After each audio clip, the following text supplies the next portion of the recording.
Hello, karibu tena katika Maisha Bila Mipaka.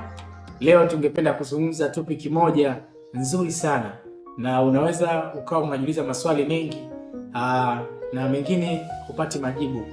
Na topic inayosema ni kwa nini watu wazuri huumia sana? Ni kwa nini watu wazuri huumia sana? Hilo ni swali ambalo mimi najiuliza maswali mengi, lakini pia nimeleta kwenu na nyinyi mshare. Mnaweza mkatoa maoni kwa nini watu wengi huumia sana, na kwa nini watu wazuri, au specifically watu wazuri, kwa nini watu wazuri huumia sana. Inawezekana nawe ni mmoja wa huyo mtu mzuri ambaye anaumia au anaumia sasa hivi, au ulishakuwa uumia lakini ukatoka kwenye hiyo situation.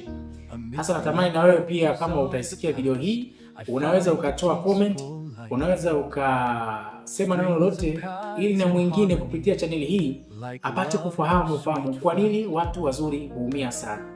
Inawezekana nao hujaumia sasa hivi pia na una roho nzuri, lakini jua kwamba vitu vizuri huwa vinajaribiwa sana. Kwa hiyo karibu, kaa nami tuende point kwa point, tuzungumze. Kama kuna point ambayo itakugusa na una point unaweza ukaisema, usiache kutoa comment yoyote, like na toa neno lolote tuboreshe channel hii, tufanyaje ili tuweze kufika kwenye mipango ambayo tuwe tuna afya ya akili nzuri na tatizo mengine tuyaache. Okay, ningependa kuanzia kwa umewahi kufanya wema lakini ukalipwa mabaya? Umewahi kujitolea kwa mtu halafu ukaumiza moyo wako? Na kwa nini mara nyingi watu wazuri huonekana kuumia kuliko watu wengine? Haya ni maswali matatu ambayo ni mazuri sana, ambayo inawezekana yamekukumba, lakini inawezekana mengine yamemkumba ndugu yako au rafiki yako, baba yako au mama yako. Yote haya ni maswali ambayo tungependa kudiscuss, tujue ni kwa nini. Haya, baada ya kuuliza maswali kama hayo na umeona kuna maswali mengine ambayo yamekugusa na una uwezo wa kutoa comment, yasema hapo chini, toa neno lolote, sema kwa kile ambacho umepitia na mtu mwingine anaweza akajifunza kupitia hiyo, kwa sababu mara nyingi channel hii inagusa maisha ya watu. Tunazungumza pamoja, tunataka tujue tunafanyaje sisi vijana, tunaweza tukatokaje kwenye maisha ambayo pengine yametuumiza. Yaani kwa kifupi, ni jinsi gani ubongo wako wa akili utachuni kutoka kwenye kila siku kushindwa alafu kuja na kufanikiwa.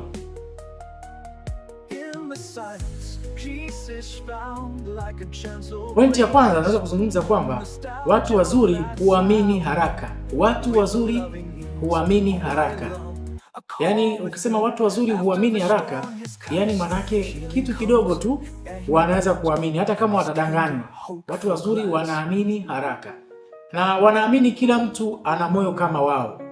Wanaamini kama kila mtu ana moyo kama wao. Yaani kwa kifupi ni kwamba wanafikiri pia watu kama wao wapo katika dunia yao na wanazidi kuwatafuta.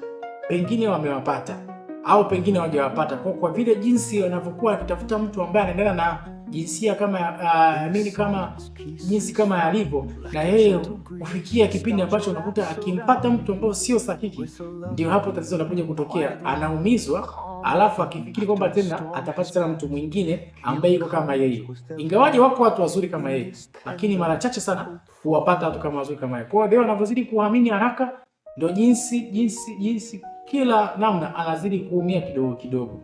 Pia hawaoni ubaya mapema. Tunasema watu wazuri hawaoni ubaya mapema. Yaani tukisema watu wazuri hawaoni ubaya mapema, maana ni kwamba wanaona kila mtu ni sawa na kila mtu anaweza akawafanyia uzuri kama jinsi wao walivyo. Kwa mara nyingi wakifanyia ule ubaya wanakuwa very disappointed. Kwa mara nyingi hii ni sababu pia ambayo inachangia watu wazuri kuamini haraka, ndio maana wanakuwa haoni mabaya mapema. Pia wakati mwingine huingia kwenye mahusiano au rafiki bila tahadhari. Wanaingia na mahusiano bila tahadhari. Mfano, umekutana na rafiki yako mmoja na pengine hujui, umekutana naye kwenye basi, kwenye sehemu yote, sokoni, kanisani, msikitini.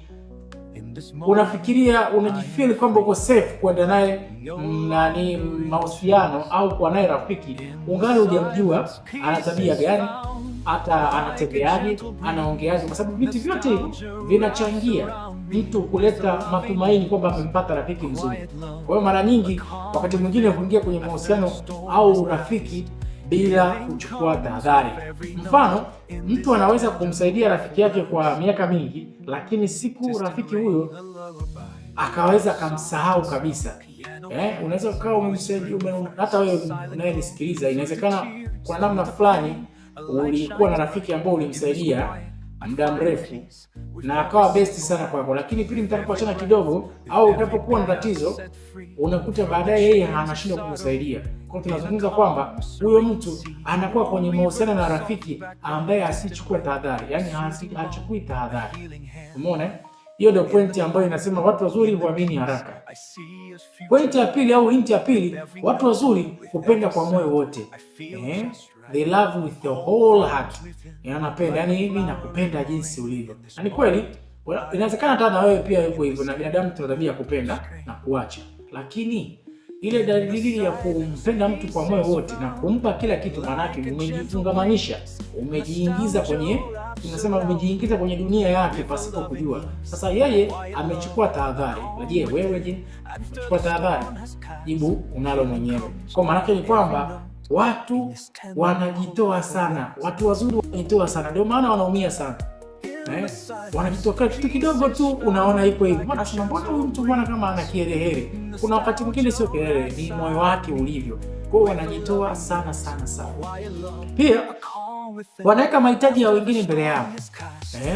Wewe una shida ya chakula, lakini unaona mwenzako ana shida, atakataa usisaidie mtu, lakini kuna kipindi ambapo unabidi ujiangalie wewe mwenyewe. You have to look at yourself. Kaa kwenye kioo, jiangalie wewe mwenyewe. Mimi nani? Nitakaa nimuuze mpaka lini? Kwa mara nyingi wanapenda kujitoa kwa mahitaji ya watu wengine kuliko ya kwao binafsi. Tunasema wanakuwa selfish tu wao binafsi. Achana, kuna ile selfish ya mtu kwa mtu, lakini wao wanakuwa selfish kwa wao binafsi. Yaani wanajisaliti wao wenyewe. Kwa mara nyingi kama una hiyo tabia ya kujisaliti wewe mwenyewe, acha. Jipende wewe kwanza, alafu umpende na jirani yako. Haiwezekani ukawa unampenda jirani yako alafu wewe mwenyewe ujipende, ujiangalie. Kwa hiyo maana mara nyingi unakuta unadorora, hausogei step, kila siku uko pale pale, mwaka kwa mwaka. Hii inakuathiri kisaikolojia. Akili yako inasema kwamba hapa sasa hivi mimi sogei, pengine nimerogwa, pengine wamenifanyia kitu fulani, au wamechukua nyota yangu. Hapana, hebu jiangalie mwenyewe, jipe thamani, jipe value katika maisha yako.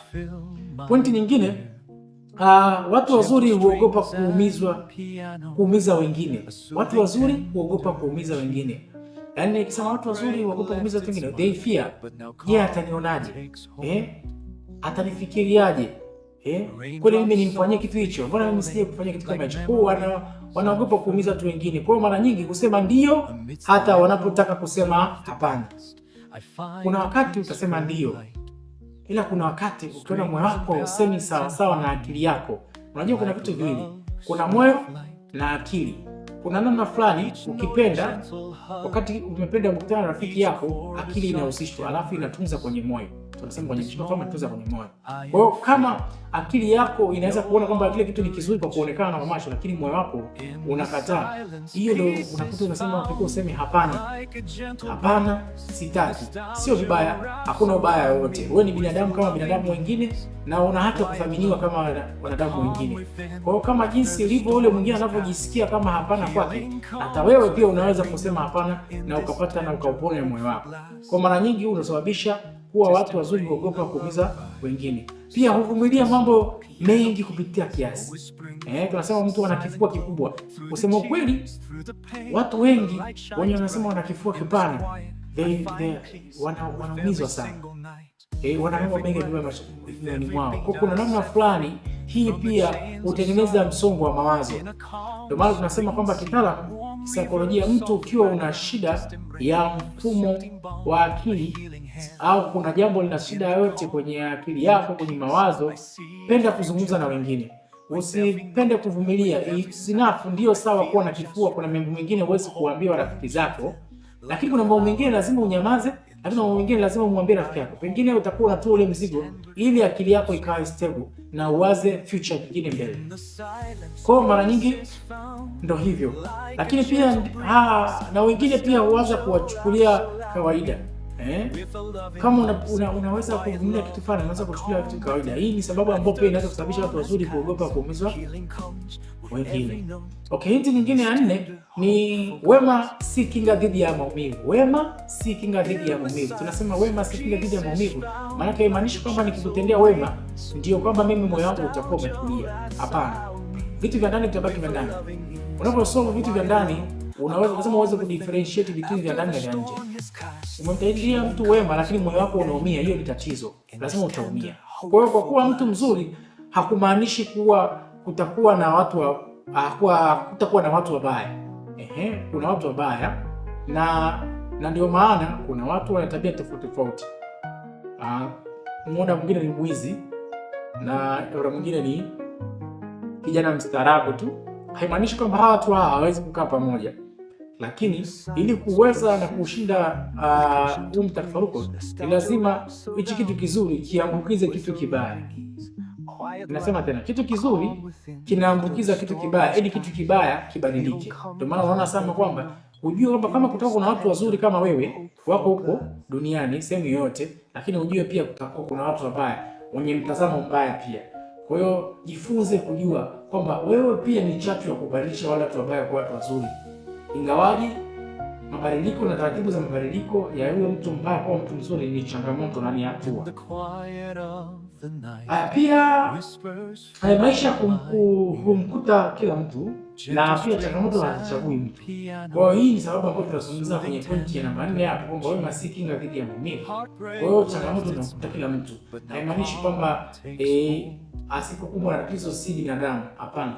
Binadamu wa kawaida na pengine anahitaji msaada na kuna vitu vingine vinaweza kumsaidia, lakini vitu vingine huwezi kumsaidia. So haimaanishi usipomsaidia utakuwa unaonekana mbaya. Hapana. Hii ni sababu ambayo wewe ukimsaidia alafu asipojua thamani yako haitapelekea wewe kuumia sana, pengine na kuwaza maswali mengi. Kwa nini amenifanyia hivi? Ni kwa nini amekuwa hivi? Ni kwa nini amekuwa hivi? Pia pointi nyingine ya 5 ya mwisho, maumivu yanaweza kuwa somo. Maumivu yanaweza kuwa somo. Maana nyingi wakati mwingine maumivu hufundisha hekima. Kwa kufundisha kuweka mipaka. Learn to make the line of distant relation. Haimaanishi kwamba utakosa marafiki. Kuna muda utapata watu wengine watakusaidia na wapo wengine watu wazuri. Kwa hiyo hutufundisha kuchagua watu sahihi. Kwa hiyo njia kila siku tunaanguka husababisha watu wengi wenye moyo mzuri kuumia sana. Kwa hiyo ujumbe mkuu katika video yangu ya leo nataka nishare pamoja ni kwamba usiache kuwa mtu mzuri kwa sababu umeumizwa. Yaani that is hiyo ni utambulisho wako, yaani unajitambulisha mwenyewe. Sawa? Pia badala yake jifunze kuwa mtu mzuri mwenye hekima. Mtu mzuri mwenye hekima ni pale anaposema hapana au anaposema kuwa ndio pale kulikuwa kunatakiwa kuwa na ndio, au anaposema hapana pale kulikuwa hakuna hapana. Pia kila somo la maisha linaweza kukufanya uwe imara zaidi. Unasema we learn through mistakes. We learn through mistakes. Na hizo mistakes zinatufanya tupige hatua baada ya nyingine. Kwa hiyo mara nyingi kumbuka kuwa mtu mzuri si udhaifu. Udhaifu ni kuacha wema wako kwa sababu watu waliokuumiza. Kwa hiyo mara nyingi endelea kuwa mwema, lakini jifunze kuwa na busara. Jifunze kuwa na busara. Kuna muda utasema hapana, kuna muda utasema ndio. Itakusaidia.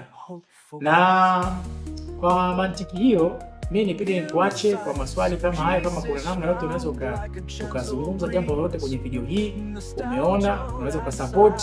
Ni karibu tujifunze, tuzungumze. Ninaamini baadaye tutakutana tena na tutafanya vitu vizuri. Usiache kushare, kusubscribe katika channel hii ya Maisha Bila Mipaka. Hapa tunazungumza jambo lolote linalokupa maisha, unaweza ukalishare na mimi naweza nikatoa mawazo tofauti tofauti, tukabadilishana mawazo. Naamini kuna watu wazuri wanateseka, lakini pia inawezekana na wewe pia ulishateseka. Tupe experience yako, ni namna gani ulitoka kwenye tatizo na unafanyaje na wale watu wengine wazidi kupona kwenye tatizo. Asante sana Kwaherini, kuwa na siku njema. Asante.